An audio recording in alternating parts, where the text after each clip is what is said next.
My friend Janelle, who's also our holistic beauty expert, was asking me a few makeup tips the other day.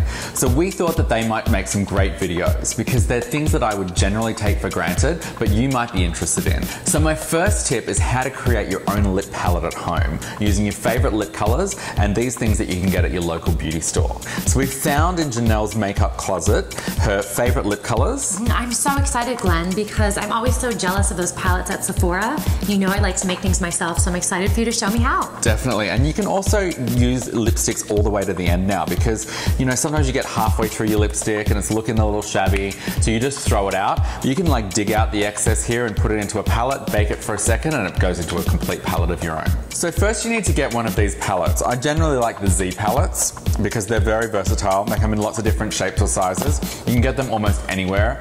Even Sephora has their own one at the moment. You can order them online, Amazon, or even at your local beauty store.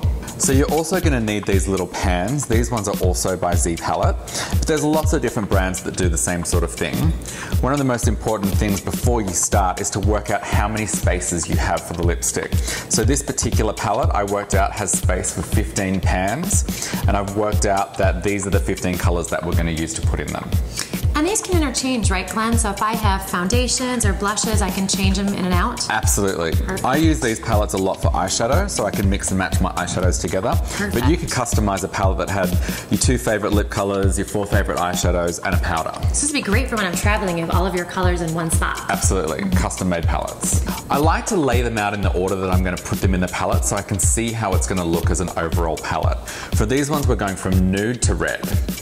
You're going to take the pan and a knife, a butter knife, and cut off about 1/4 of an inch in each one. You don't want to put too much because you don't want it to overflow when it's melted. I always like to wipe my knife in between each color so I don't mix the colors in the pans.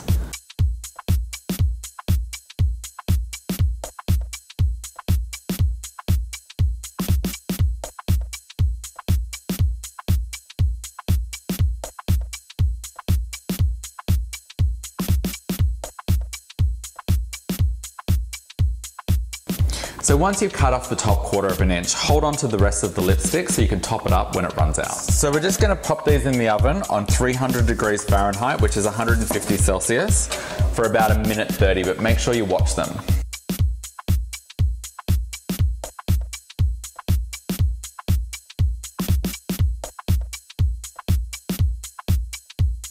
So now that they're done, it's really important to let them cool before you put them into the palette.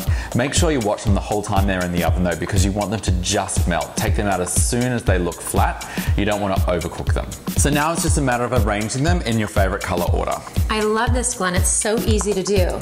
This is a great way to take all those lipstick colors that you have that are your favorites, and there's just a little bit left. This is a great way to keep them going.